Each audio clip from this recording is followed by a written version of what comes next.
La mente humana nació en las costas de África. Los seres humanos están estrechamente unidos al mar. Pero ¿cómo alcanzó nuestra especie los continentes que estaban al otro lado del océano? Es una hazaña que la ciencia está empezando a explicarse ahora. Me llamo Niobe Thompson y soy antropólogo.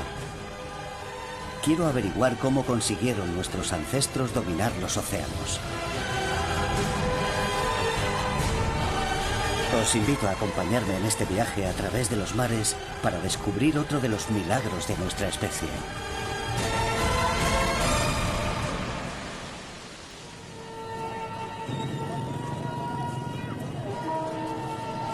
El ser humano evolucionó sobre tierra firme. Así que me intriga mucho que consiguiéramos dominar los océanos. ¿Cuándo aprendió nuestra especie a vivir sobre las olas? ¿Cuándo se convirtieron algunas poblaciones humanas en pueblos del mar? Creemos que todo empezó aquí, en las Islas Filipinas. En estos mercados flotantes, la mayor parte de los alimentos que se venden provienen del mar, como los clientes. Para los primeros humanos que atravesaron el continente asiático, este debería haber sido el final del trayecto. El sureste asiático, al borde del Océano Pacífico, una barrera infranqueable para poder seguir colonizando el planeta. Pero está claro que resultó ser una oportunidad, un regalo lleno de vida. Al igual que los actuales habitantes de estas islas, nuestros ancestros encontraron la forma de convivir con el mar y de cruzarlo. Estos isleños descienden de aquellos primeros navegantes. Colonizaron este mundo acuático gracias a la que podría ser la primera travesía marina de la especie humana.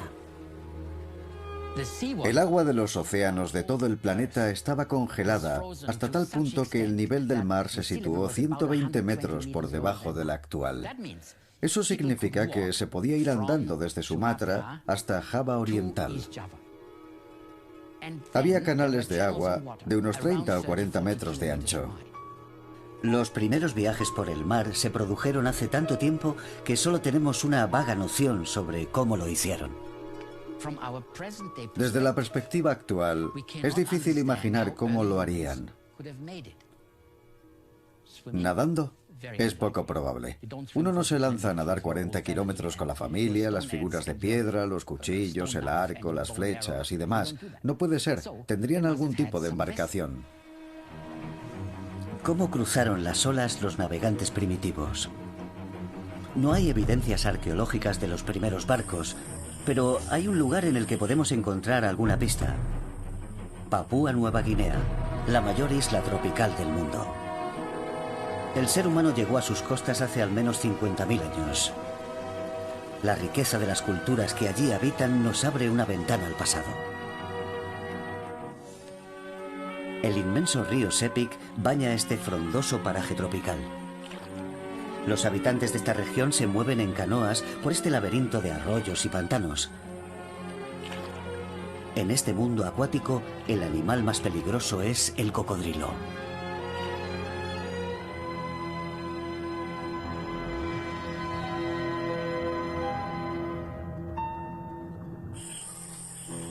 He venido hasta aquí para presenciar un extraordinario ritual. Se celebra en raras ocasiones y tiene lugar en el corazón de la selva de Nueva Guinea, así que hay muy pocos extranjeros que lo hayan visto.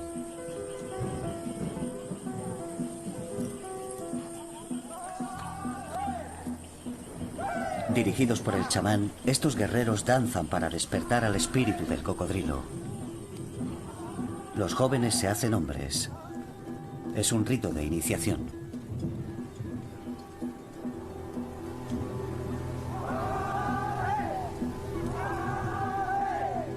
Imitan los movimientos serpenteantes del cocodrilo mientras se trasladan de la aldea al espacio secreto de los guerreros, la casa de los espíritus.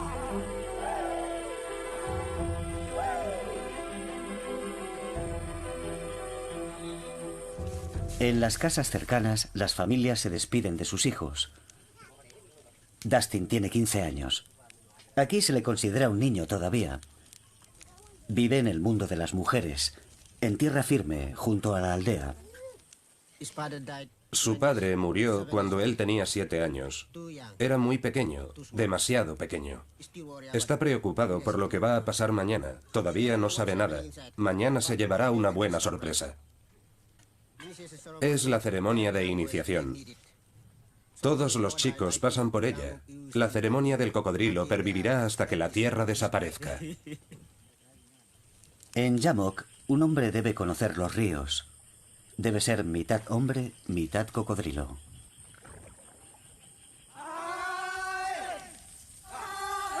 La danza se prolonga toda la noche.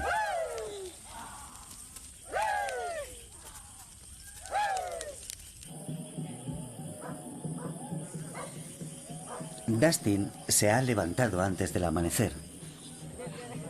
Se despide de su madre frente a la casa de los espíritus.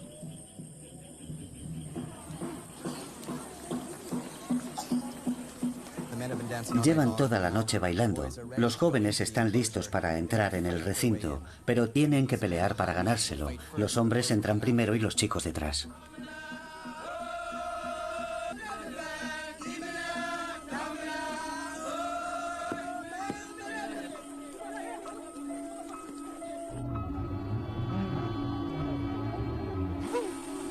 Estos son los últimos resquicios de su infancia. Los chicos pelean para acceder al mundo de los hombres.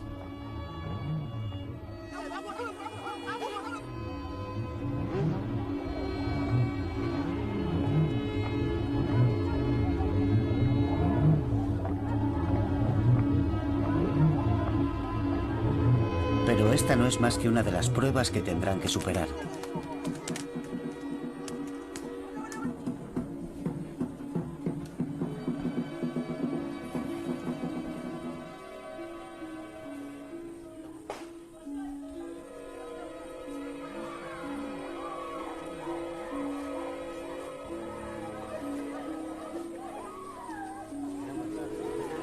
Dustin apenas puede aguantar esto un minuto más, pero sabe que no puede gritar. El valor que demuestre ahora lo dejará marcado de por vida. ¿Por qué soportan estos chicos un proceso tan doloroso? Bueno, pensemos en que están convirtiéndose en una criatura de las aguas, en un cocodrilo, el animal más peligroso de su entorno. Cuando sus ancestros llegaron a Nueva Guinea, hace 40.000 años ya eran pueblos de agua.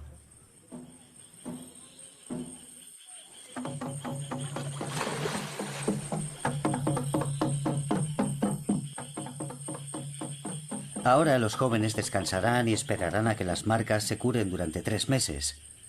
Sus heridas se convertirán en signos de poder. Saldrán de la casa de los espíritus convertidos en hombres. Los actuales hombres cocodrilos son un reflejo de la forma en que las primeras culturas humanas podrían haberse adaptado a la vida en el agua. Y las orillas del Sepik siguen siendo el lugar perfecto en el que utilizar la que creemos que es la primera embarcación de la historia, la canoa. A lo largo de los años, los papúes las han modelado a su antojo.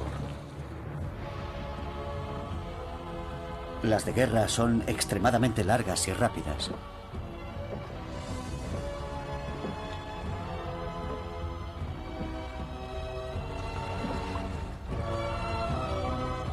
Los papúes tienen unas canoas larguísimas. Y es una idea brillante porque los marinos saben que cuanto más largo sea el barco, más rápido va. Esos pueblos, por lo que yo sé, nunca han tenido embarcaciones a vela, porque no navegaban mar adentro. Allí sus canoas volcarían. Así que, ¿cómo consiguieron los pioneros surcar las olas de los océanos? Resulta que podrían haberlo hecho con un ingenioso invento llamado batanga. En la costa de Nueva Guinea hay muchas canoas que lo llevan. ¿Cuánto tardan en tallar una canoa como esta? Una semana. ¿Quién las hace? Mi hermano mayor.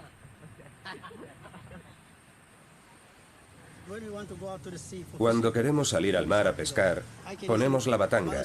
Eso nos ayuda a equilibrarnos para remar y a ir más rápido. Esta tecnología de la Edad de Piedra sigue siendo tan eficaz que en Nueva Guinea se ve por todas partes. Pero en los albores de la humanidad, la batanga supuso el comienzo de una nueva etapa en los viajes de los seres humanos. Sacar partido a los vientos del mar. Junto a las costas de Papúa Nueva Guinea hay infinidad de islas, un lugar perfecto para que nuestros antepasados practicaran la navegación a vela.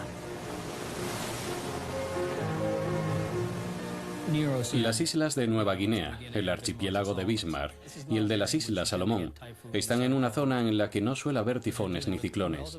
Las distancias son relativamente cortas. Desde la mayoría de las islas se ve alguna de las otras, así que eso pudo motivarlos a desplazarse. Para un bautismo náutico, el sitio es perfecto.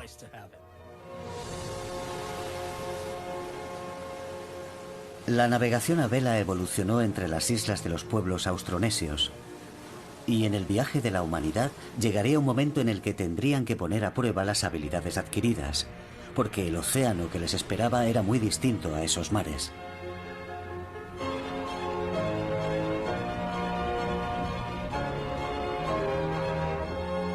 El Pacífico, con sus 15.000 kilómetros de ancho, cubre un tercio de la superficie terrestre. Las islas que salpican ese inmenso manto azul son como granos de arena. Son algunos de los lugares más apartados del planeta. Pero el caso es que los humanos llegaron a todos ellos. Pero cómo llegamos a establecernos en las islas del mayor océano de la Tierra es un misterio. Un misterio que ha tenido desconcertados a los navegantes europeos durante siglos. Podría ser que, una vez que llegamos al infinito Pacífico Sur, nuestras migraciones obedecieran a la casualidad. Tal vez lo colonizamos por accidente. Es la teoría de la deriva accidental que fue planteada por un explorador visionario y demostrada en un espectacular experimento que casi le cuesta la vida. He venido a Oslo para saber más sobre aquel hombre. Aquí hay un museo dedicado a su memoria. En 1947, este explorador noruego, Thor Heyerdahl, y su pequeño equipo construyeron una balsa y se lanzaron a navegar a la deriva por el Pacífico Sur. Estaba tan decidido a demostrar su teoría que casi mueren todos en el intento. Antes de naufragar, los vientos y las corrientes oceánicas arrastraron su balsa, la Kon-Tiki, 7.000 kilómetros al oeste, desde Sudamérica a la Polinesia. Y como resultado, la idea de que la especie humana se asentó en el Pacífico por accidente caló en la opinión pública. Me he citado con el hijo de Heyerdahl para preguntarle qué opina sobre la teoría de su padre. Hablamos de atravesar enormes distancias. Parece imposible para un pueblo primitivo. ¿Qué habría dicho él al respecto? Bueno, es que mi padre, en realidad, era... Yo sigo una línea académica tradicional. Me han enseñado a recoger muestras, datos, analizarlos y sacar conclusiones a partir de ellos. Mi padre, en cambio, primero iba directo a la conclusión. Tenía espíritu de artista. Ya. Recurría a la imaginación. Empezaba por la conclusión y reconstruía los hechos hacia atrás, como un abogado que defiende a un sospechoso. Es como si tienes una escopeta y te pones a disparar. Al final, es posible que alcances a alguien, pero también fallarás muchos tiros. Heyerdahl se centraba en la idea de que esos pueblos procedían de Sudamérica, los polinesios y demás, porque navegaban a merced del viento, que los habría empujado hacia el noroeste. Es una idea muy europea y antropocéntrica. Por convincente que pudiera parecer la teoría de Heyerdahl, ahora sabemos que los orígenes genéticos de los isleños del Pacífico son asiáticos. Entre los polinesios y algunos de sus parientes de Micronesia hay pocos linajes y todos comparten muchos de esos rasgos genéticos que se extienden hasta Taiwán. La evidencia genética que se ha obtenido en las últimas 2 décadas corrobora lo que la arqueología y la lingüística llevaban tiempo sosteniendo. Así que la pregunta es, si los polinesios no se establecieron en el Pacífico Sur por pura casualidad, sino a propósito, ¿cómo lo hicieron? ¿Tenían los conocimientos necesarios? Estamos en Nueva Zelanda para conocer a Jeff Irwin, un arqueólogo que lleva toda la vida tratando de demostrar que los primeros pobladores del Pacífico Sur eran navegantes avezados. Y habla con conocimiento de causa porque él también lo es. Vamos a orzar. Sí. Mira la vela mayor. En el Pacífico Sur, los vientos alisios soplan desde el este. Thor Heyerdahl pensaba que esa era también la dirección que tomó la migración humana. Pero Irwin no cree que los colonizadores llegaran con el viento. No parece lógico zarpar con el viento en contra, lo mejor es navegar con el viento a favor. Parece que salieron primero en la dirección en la que les resultaba más fácil volver. Y lo más fácil es salir con el viento en contra para tenerlo a favor cuando decidas regresar. Puede que salir a explorar en contra del viento fuese más seguro, pero navegar con el viento de cara no es fácil. Irwin me está enseñando a hacerlo. ¿Me pongo en contra del viento? Sí, despacio. ¿Sí? Sin prisa. Vale. 24, 15, ya estamos.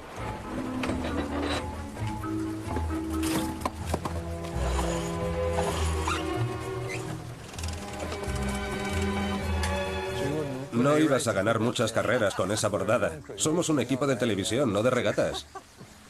Si es una navegación complicada en un velero de regata, ¿cómo serían las primeras canoas polinesias? Irwin quiere encontrar pruebas concluyentes de que aquellos marineros exploraron el Pacífico con el viento en contra. Y eso es precisamente lo que espera conseguir en este laboratorio de la Universidad de Auckland. No parece gran cosa, pero este túnel de viento cambia la navegación a vela para siempre. En 1995, Nueva Zelanda se llevó a casa la Copa América por primera vez y fue con una embarcación diseñada aquí. Ahora están haciendo pruebas con una maqueta de una canoa polinesia. La pregunta que quieren responder es, ¿cuál es su mayor ángulo de ceñida? Incluso a 40 grados del viento, la canoa sigue avanzando. Esto demuestra que las canoas tradicionales pudieron salir a explorar con el viento en contra.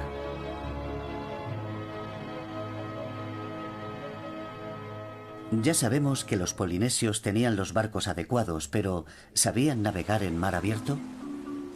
Estoy con Lisa Matiso Smith, que aplica la genética para reconstruir el proceso de asentamiento en el Pacífico Sur. Saber navegar en contra del viento es una de las piezas del puzzle, pero no la única. Sí. ¿Qué más hay que saber para navegar en alta mar? ¿Cómo llegas a tierra firme? ¿Qué no ves durante días? Los conocimientos y técnicas de navegación de entonces no se han conservado en términos arqueológicos, pero sí hay datos arqueológicos que nos dan información. La velocidad de colonización demuestra que tenían esos conocimientos. Por las fechas de asentamiento, vemos que fue instantáneo, así que solo se puede explicar si pensamos que tenían una estrategia de exploración sistemática. Esa dispersión tan instantánea y ese proceso continuo de asentamiento que se produjo desde aquel momento en adelante indican que sabían lo que se hacían, estaban preparados, sabían dónde iban y lo que iban a necesitar para sobrevivir. Pero la idea no nos ha caído del cielo. Hemos tardado un siglo en dar sentido a todos los datos que teníamos. Sí, y todavía nos queda mucho por saber, porque los descubrimientos científicos aún tienen una visión muy eurocéntrica. La frontera entre las islas más próximas entre sí, la Oceanía cercana, y la Oceanía lejana se cruzó hará unos 3000 años. Y en 300 años llegaron al otro extremo. En solo 100 habían alcanzado el límite del Triángulo Polinesio. Son distancias más grandes que la extensión total de Europa.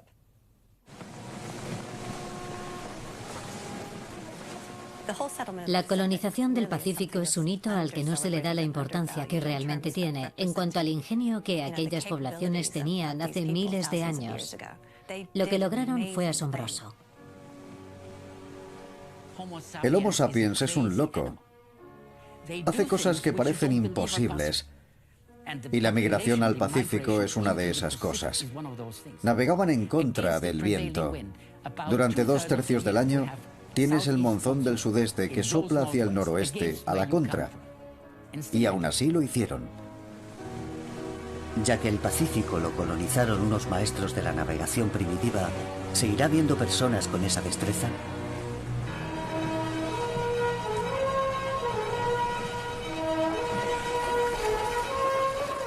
Esta embarcación y su tripulación hawaiana son una especie de experimento antropológico. Desde su construcción hace 40 años, el Hokulea ha recorrido 250.000 kilómetros siguiendo los métodos de navegación tradicional, guiándose por las estrellas. Es la reencarnación de ese pasado expedicionario. Una historia de valor, aguante y habilidad más allá de lo imaginable.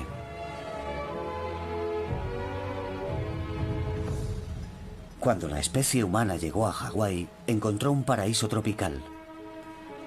Pero eran unas islas muy remotas, a más de 4.000 kilómetros de la tierra firme más cercana. Puede que fuese la travesía de descubrimiento más peligrosa que los polinesios emprendieran. Si no encontraban tierra, morirían. Pero en el Hawái actual, esa increíble historia está casi olvidada. En el siglo XX, la navegación tradicional estaba desapareciendo en el Pacífico. Pero en 1975, los hawaianos descubrieron a un hombre, Mau Pialuj, que vivía en una diminuta isla en la zona más apartada de Micronesia. Mau era un pou, un maestro de navegación, uno de los pocos que seguían vivos y sabía navegar sin mapas ni instrumentos modernos. Era la prueba viviente de que quienes colonizaron la Polinesia dominaban aquel arte, pero además salvó los conocimientos sobre la navegación polinesia tradicional. Mau Pialuj era de los pocos que aún practicaban el arte de la navegación sin instrumentos. Se guiaban por los puntos del horizonte en los que las estrellas salen y se ponen. Eran capaces de orientarse en una travesía de miles de kilómetros en el océano sin instrumentos y sin cartas de navegación, solo con lo que habían memorizado. Estoy en Hawái porque el Hokulea está a punto de zarpar para emprender su viaje más ambicioso hasta la fecha, la circunnavegación. El navegante que está al mando es Kaleipa Babayan, un discípulo de Mau Pialuj. Es como una brújula, pero con instrumentos naturales. Las estrellas que salen y se ponen, la luna, los planetas, todos salen del horizonte. Y luego los vientos y el oleaje que vienen del mismo horizonte, siempre del este. Solo hay que interiorizar ese ritmo y saber en qué dirección vienen. Somos navegantes competentes y conocemos bien el Pacífico. No nos vamos a precipitar por los confines de la Tierra. Está bien saberlo. Navegar es una tarea de 24 horas al día, 7 días a la semana. Desde que sueltas amarras hasta que llegas a tierra tienes que estar pendiente de la navegación.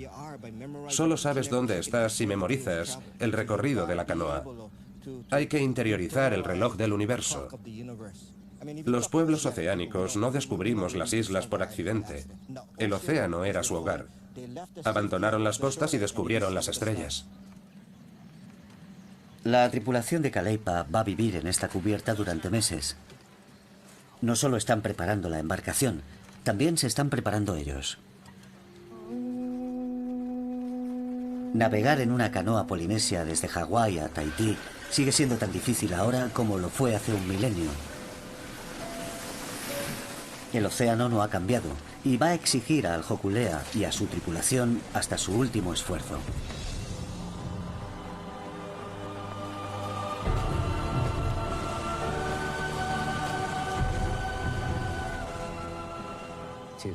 Embarcarse en una canoa hace 1000 años habría requerido, desde nuestro punto de vista, de unos seres casi sobrehumanos capaces de soportar la travesía. Hay quienes tratan de explicar la diáspora del pueblo polinesio, que sin duda fue una de las mayores migraciones de la humanidad, desde un punto de vista más o menos negativo. Tuvo que ser porque se morían de hambre, porque había guerras. El océano era su camino natural. Para la gente de mar, echarse al mar es algo natural, ni más ni menos. Pasaron miles de años hasta que los humanos establecidos en los límites del continente asiático descifraron los mapas estelares y aprendieron a navegar en mar abierto. Cuando al fin lo consiguieron, el Pacífico Sur era suyo. Pero, ¿cuándo llegó a su fin aquella cultura de exploradores oceánicos? Los polinesios eran un pueblo extraordinario que dominaba la navegación, así que, ¿dónde terminó su viaje? Creemos que fue aquí, en la isla de Pascua. Hasta donde sabemos, en la colonización del Pacífico Sur, la isla de Pascua era el extremo más lejano al que se podía llegar. Ya no hay más tierra firme hasta Sudamérica. Es una isla tan apartada que llegar aquí era un alarde en sí mismo, una forma de coronarse como auténticos dominadores del arte de la navegación. Los polinesios que se establecieron aquí habían navegado hasta el trocito de tierra más aislado e inhabitable del planeta y transformaron el paisaje de la isla en recuerdo de sus antepasados. En realidad, estas esculturas de piedra son lápidas que representaban a las personas enterradas debajo de ellas, aunque solo en la isla de Pascua adoptaron este tamaño colosal. Pero al convertirse en representaciones del poder de un individuo y de una familia, fueron haciéndose cada vez más altas. Objetos fálicos que, claro está, acabaron con todos los recursos de la isla, y eso marcó un terrible giro de los acontecimientos. Cuando las estatuas cubrieron el paisaje, los árboles desaparecieron. Y con ellos las canoas. La población cayó en picado. En la isla de Pascua, la era de los viajes oceánicos llegó a su fin. O al menos, esa era la teoría. Estamos en Sudamérica. He venido porque en la costa de Chile vive un arqueólogo que ha hecho algunos descubrimientos importantes. José Miguel Ramírez Aliaga no cree que las travesías terminaran en la isla de Pascua, sino aquí, 4.000 kilómetros más al este. ¿La prueba? Algo que solo un polinesio podría haber dejado a su paso. Gallinas. Eran unos animales desconocidos, incluso para los españoles que los vieron al llegar a Chile. Así que pensé en estudiar el ADN. ¿Y pudiste demostrar que esas gallinas llegaron antes que Colón? Sí. ¿Y que en realidad esas gallinas eran polinesias? Exacto. Eso son pruebas sólidas. Algunos las desecharon, dijeron que no eran válidas, pero se equivocaban totalmente. Quiero que veas un material fantástico que he encontrado en el sótano. De momento, la presencia de gallinas polinesias en Sudamérica no ha dejado pasmada a la comunidad científica. Pero puede que el último hallazgo de Ramírez Aliaga sí lo haga. ¿Sabías que esto estaba aquí? No tenía ni idea hasta hace un mes. ¿Se ha redescubierto? Sí. Es muy emocionante. ¿Y es precolombino? Sí, es precolombino. Eso antes de nada. Claro. Estos esqueletos humanos antiguos se descubrieron en 1903 en las costas de Chile. Pero quedaron olvidados durante un siglo. Para Ramírez Aliaga, su redescubrimiento es un avance importante. Nuestros cráneos, los de los mapuches, son redondos. Estos tienen la forma pentagonal característica de los polinesios, no son americanos. Hay dos paredes verticales que forman una línea en la parte superior. Eso es. Otro de los rasgos es el punto de inserción del músculo. Es muy fuerte, propia de quienes hacen mucha fuerza con el cuello. ¿Que transportan cosas en el cuello? Que tiran de ellas con el cuello. Tiran. Con la cabeza. Ya. Así que tendrían los músculos de un toro. De aquí a los hombros. Ya. Sí, es una forma tradicional de trabajar en el Pacífico Sur. ¿Y lo del boniato? El boniato está por todas partes en Polinesia. Es sudamericano, sin duda. Genéticamente es de Sudamérica, así que ¿quién lo llevó de aquí al centro del Pacífico hace 1000 años? Gallinas polinesias en el Nuevo Mundo, boniatos del Nuevo Mundo en el Pacífico Sur, e incluso el hallazgo de esqueletos humanos con rasgos polinesios en las costas de Chile. Si eso no prueba que los navegantes del Pacífico Sur llegaron aquí, ¿qué más haría falta? Pues una prueba concluyente, indicios de ADN humano que vinculen el Pacífico Sur con América. Y parece que no tenemos que esperar mucho. En la isla de Pascua, un equipo de especialistas está investigando una posibilidad fascinante. Hasta ahora se pensaba que la población original era totalmente polinesia, pero si en algún momento entraron en contacto con el continente americano, el ADN de los nativos de la isla podría contener trazas genéticas de ese encuentro. Al frente de la investigación está Eske Willerslev, experto en biología evolutiva de la Universidad de Copenhague. Eske es capaz de detectar los ecos del pasado genético de una población en el ADN de sus descendientes actuales.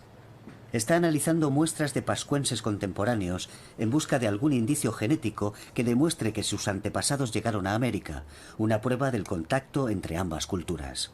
Sinceramente, parecía improbable. Algunos expertos afirmaban que eso había ocurrido y otros casi se burlaban de ellos. Pero creo que los resultados dejan muy claro que los polinesios y los nativos americanos se mezclaron antes de que los europeos llegaran a esas regiones.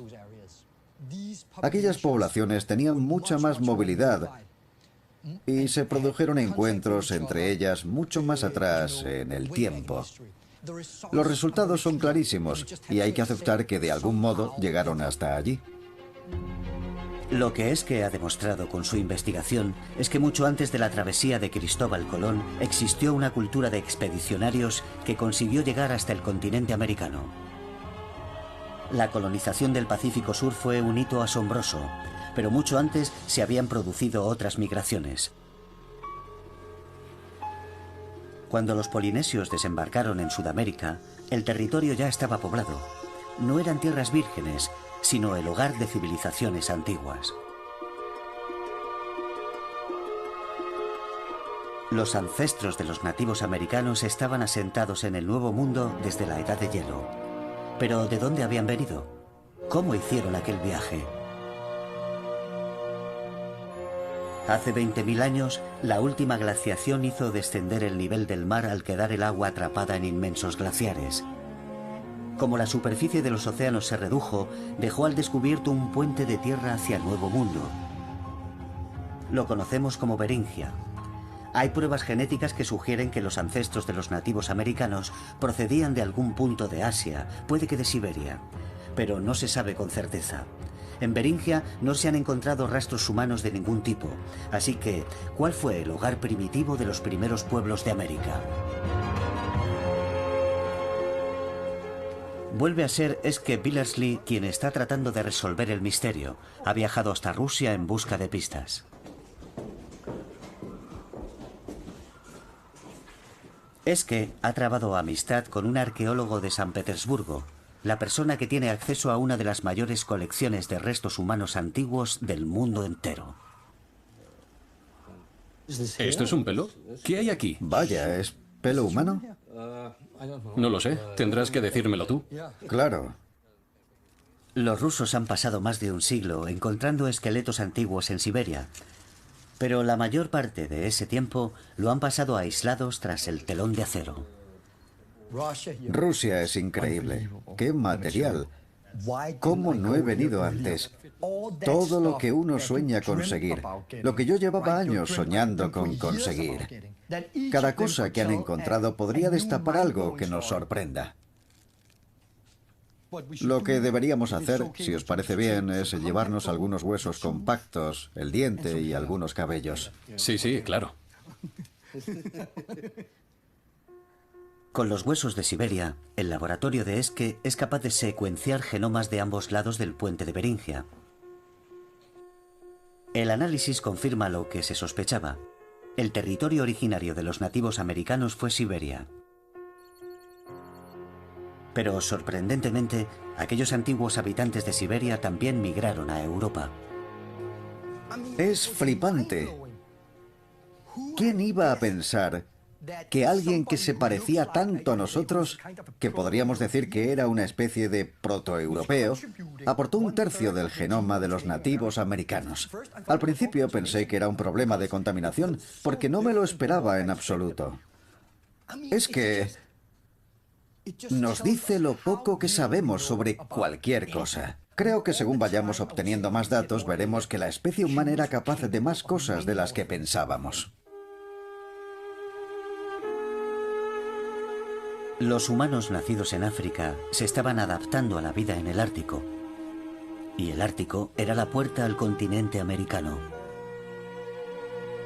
Pero seguimos sin saber cuándo se produjeron estos viajes. Si bien la última glaciación dejó el puente de Beringia al descubierto, también congeló por completo el Ártico. Gran parte de la comunidad científica considera que la edad de hielo prácticamente dio marcha atrás a la colonización del planeta. ¿Fue así? Cuanto más nos asomamos al otro lado del telón de acero, más sabemos sobre los primeros humanos del Ártico y los hechos son asombrosos. Empezamos a vislumbrar cómo fue posible que nos adaptáramos al frío. Muchos científicos siguen pensando que la especie humana llegó al Ártico cuando la temperatura del planeta se elevó durante el periodo interglacial. Y en sitios como el Museo del Hermitage en San Petersburgo hay indicios de que el ser humano migró al norte muy pronto y permaneció allí durante toda la edad de hielo. Las pruebas están en este edificio. En el interior del Palacio de Invierno hay un laboratorio extraordinario que alberga las inmensas colecciones siberianas del colaborador de Esque, Vladimir Pitulka.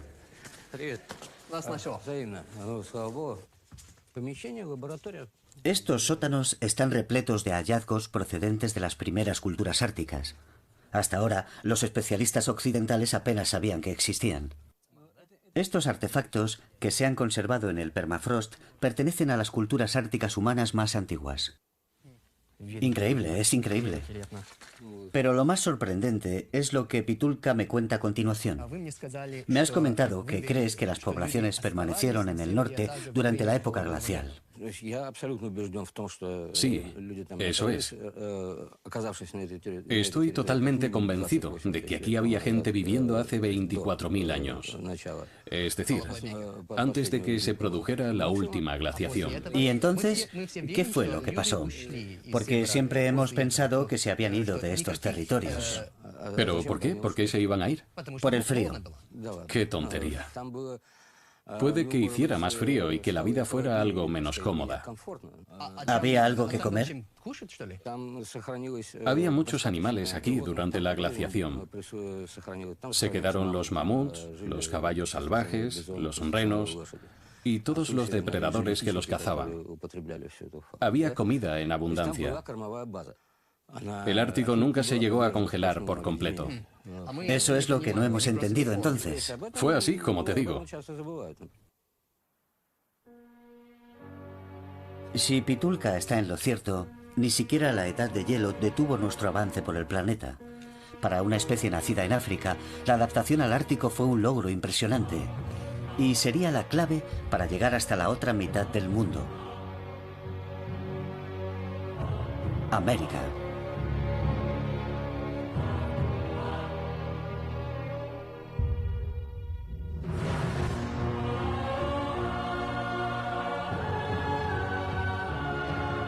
Fue un viaje que tuvo lugar durante la glaciación, cosa que siempre habíamos creído imposible. Ahora sabemos que la especie humana encontró un camino.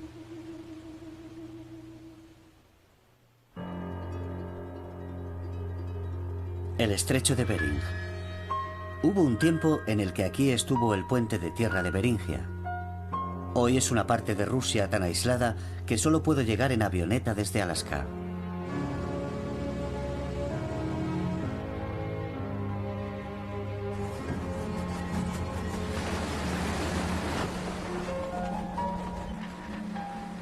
Aquí no hay carreteras. Los esquimales de estas costas se mueven en barco. En la forma de vida de estos pescadores puede haber ecos de los primeros beringios.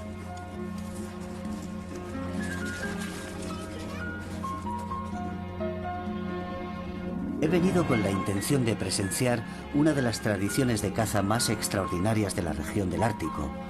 En el estrecho de Bering hay una serie de islas apartadas a las que los depredadores no llegan y en las que varias aves han establecido sus colonias de anidación. Y ahí se encuentra una de las exquisiteces de los esquimales, los huevos de arao de pico ancho. En primavera ponen millones de huevos. pero lo difícil es llegar a esas islas antes de que eclosionen en pleno deshielo primaveral.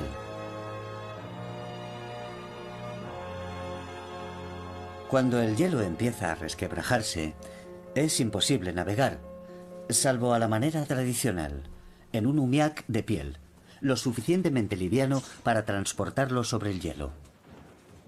Lo que me fascina es que es precisamente el tipo de embarcación que habrían usado los primeros pobladores del Ártico.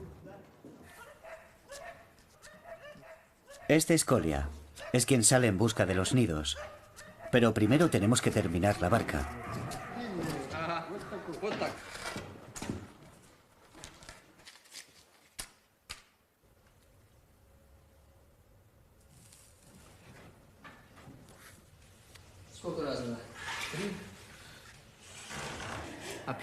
En el Ártico todo es muy valioso, así que la madera empleada para este armazón habrá tenido varias vidas. Puede que haya sido un marco de una puerta que ahora va a salir a navegar.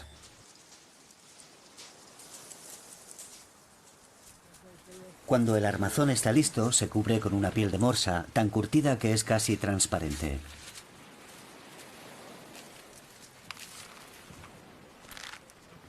Lo más sorprendente de este tipo de embarcación es que todas sus piezas se pueden encontrar en este paisaje desnudo. Pieles, madera de deriva y huesos.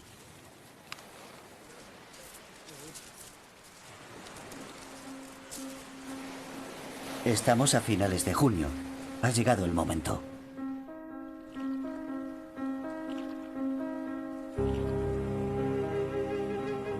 Hay 20 kilómetros de mar abierto, con placas de hielo por todas partes.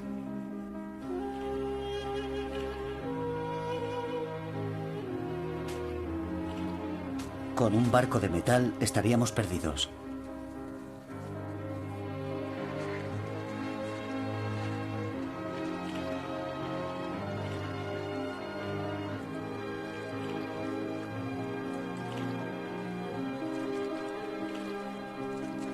Cuando por fin el hielo se dispersa, divisamos la isla de las aves a lo lejos.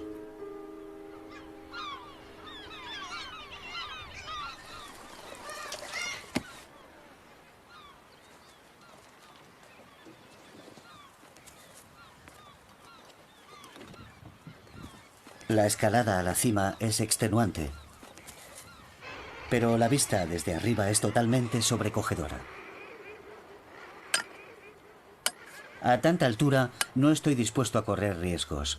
Ellos están un tanto extrañados, eso sí. Kolya tiene su propia forma de hacer las cosas. Es el escalador más experimentado del grupo. Vamos a descender los acantilados para ver cómo recoge los huevos. Él tiene su cuerda y yo la mía, y nos vamos a descolgar por ahí.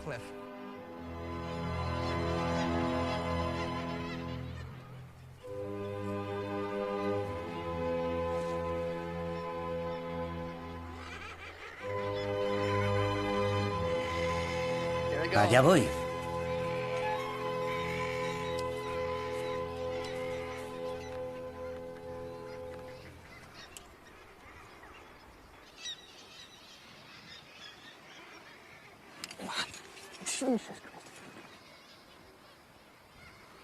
Estoy a unos 150 metros sobre el agua. Hemos bajado hasta la mitad de estas paredes y Kolya está detrás de mí, recogiendo los huevos. Yo tengo un equipo moderno de escalada, pero él solo lleva una cuerda vieja. No parece tener miedo, desde luego. Vaya. ¿Cómo resbalan estas zapatillas?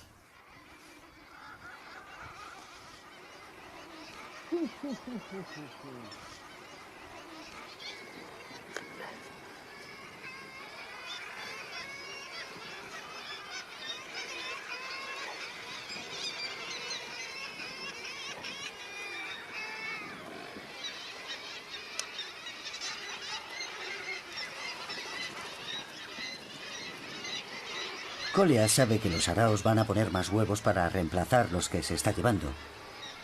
Además, un solo huevo es una comida.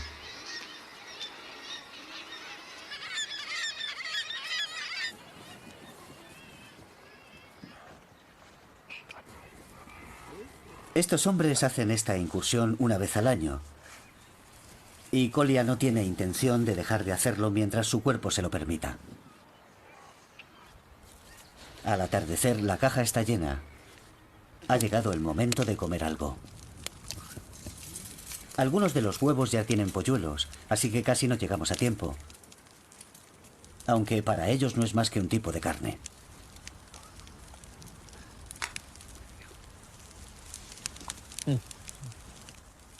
Está buenísimo. El esfuerzo que hace esta gente una vez al año para comerse unos huevos revueltos es alucinante. Esto me hace pensar en los esfuerzos que podrían haber hecho nuestros ancestros en los océanos. Puede que hayamos subestimado su capacidad. Los esquimales del estrecho de Bering han heredado el mundo de hielo de la antigua Beringia. Como los polinesios del otro lado de este océano, saben que el mar es su hogar. En ellos podemos adivinar nuestro pasado, el momento en que dominamos los océanos. La última etapa de la gran odisea de la humanidad. Siempre hemos pensado en que los hombres de aquellos días eran primitivos. Y lo que vamos descubriendo es que eran capaces de cosas increíbles. Eran aventureros, como lo somos hoy. Nuestra especie ha hecho un viaje asombroso, desde nuestros humildes orígenes en África hasta dispersarse por el planeta entero. Inteligentes y curiosos. Evolucionamos a partir de un espécimen como Lucy, probablemente, muy vinculado al mundo natural, a una especie que pasó a dominar el mundo, la Tierra en su conjunto.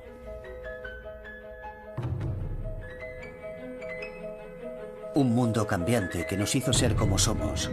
Un animal con una increíble capacidad de adaptación. Pero también los últimos de nuestra clase. El único homínido bípedo. Me pregunto qué nos aguarda en el futuro.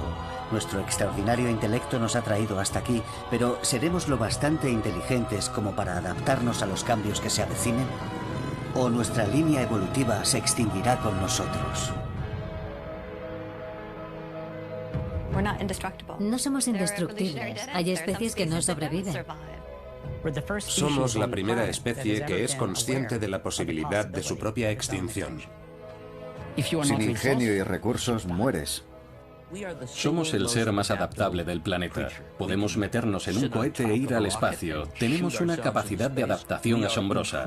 Esperemos que eso sea nuestra salvación. Puede que nuestra salvación la llevemos en el nombre. Homo sapiens, el humano sabio, el homínido que piensa.